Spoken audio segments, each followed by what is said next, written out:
Hello and welcome to our latest unboxing video. It's an exciting day here in the little town of Hatfield because it's sunny out and not freezing. I'm going to use the phrase not freezing. You can actually go outside and not feel pain, which is amazing. And tomorrow, I think we're going to be able to legitimately use the word warm. So maybe spring is here. Maybe they're just trying to trick us. I don't think we should get too excited just yet, but it definitely feels like some little change is on the horizon, which makes me very happy. I am Eliza. I'm your library director, and today I will be unboxing a little stack of adult books.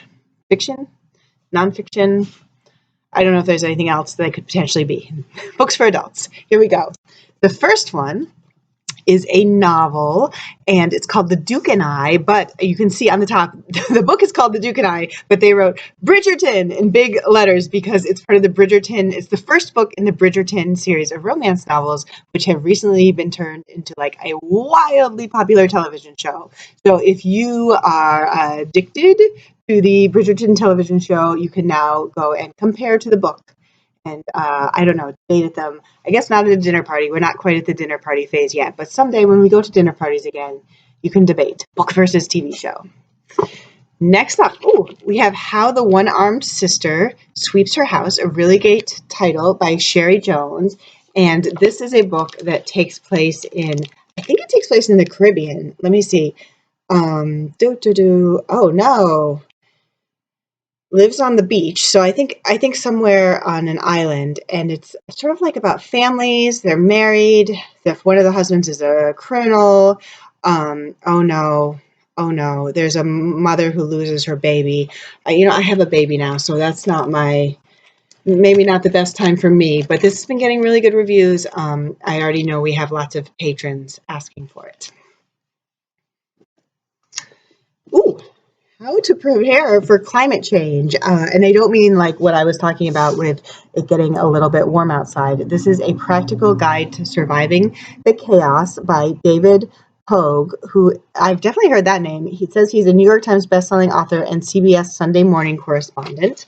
And he has lots of, he has lots of books, first of all.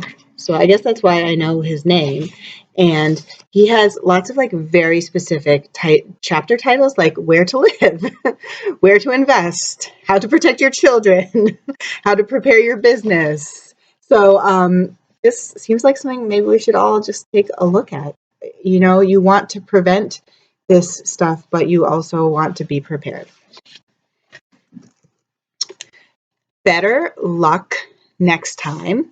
And this is by Julia Claiborne Johnson. And I remember this one from reading the review, definitely. First of all, I love this cover. She just looks like she's having the time of her life there. It's black and white, and it's a woman shooting a bow and arrow.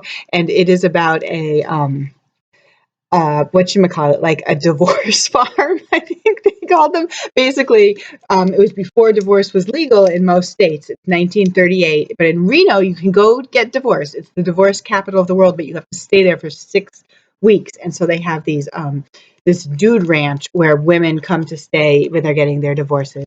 And it sounds like there's a sexy young man working at the dude ranch. But it also sounds like there's a strong historical fiction element, just with portraying what life was like around them. So not really, I think there's a romance element, but maybe not really a romance novel. The Price You Pay for College by Ron Lieber, an entirely new roadmap for the biggest financial decision your family will ever make. It's so expensive to send kids to college. Basically, that's like if you're thinking about sending a kid to college and you're like, it's so expensive. I guess he's walking you through like what you pay for and how you can maybe pay a little less. I hope by the time my kids go to college that the whole system has just like changed somehow because it's so scary. Okay. First of all, I love this cover. It's like a totally different look than a lot of the different covers. Just very simple, primary, or maybe they're not primary colors, but like just bright colors. And it's by William Boyd, who personally I really like as an author. I just love his book, Love is Blind, and Any Human Heart is probably his most famous book. And it's called Trio, a producer, a novelist, and actress. It's the summer of 1968, and the world is reeling because of political stuff.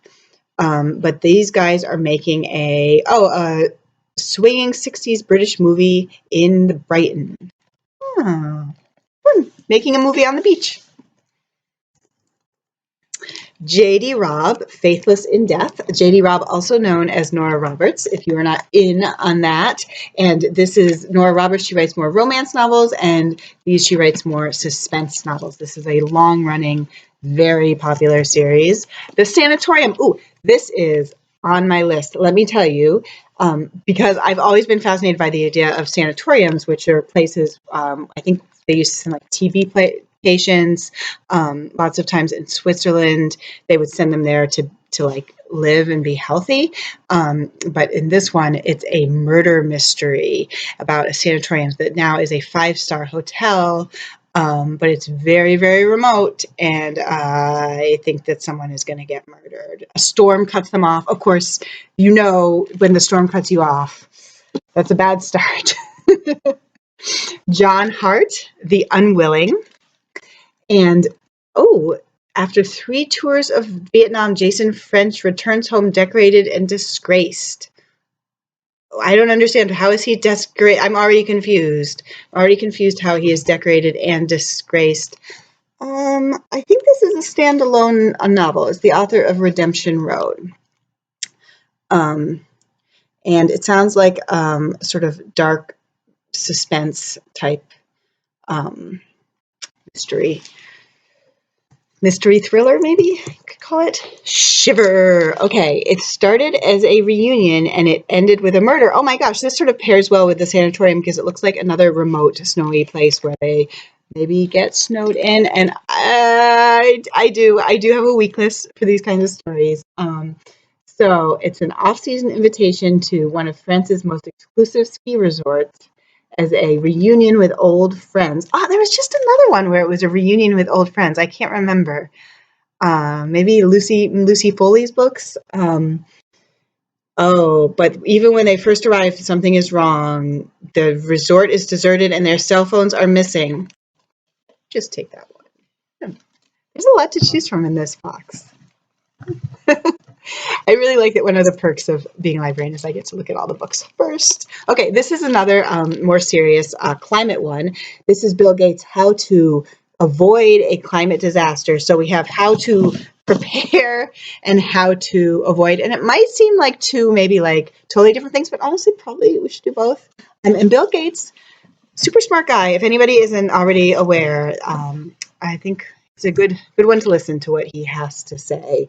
So this is the solutions we have and the breakthroughs we need. Oh, that's an interesting way to look at it. What can we already do? And what else maybe do we need to figure out how to do? Last book, Between Two Kingdoms. And this one, the subtitle is A Memoir of a Life Interrupted. So it's not a novel, it's a memoir.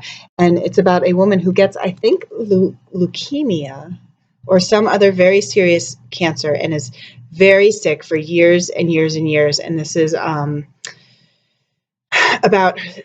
all of that. Yeah, leukemia, but also specifically the two kingdoms. I think that's really sort of an interesting way to think of it. The two kingdoms she described are like the kingdom of the sick and the kingdom of the well, and how she sort of feels like she gets sucked into living in the kingdom of the sick, and how the kingdom of the well, don't really understand the kingdom of the sick.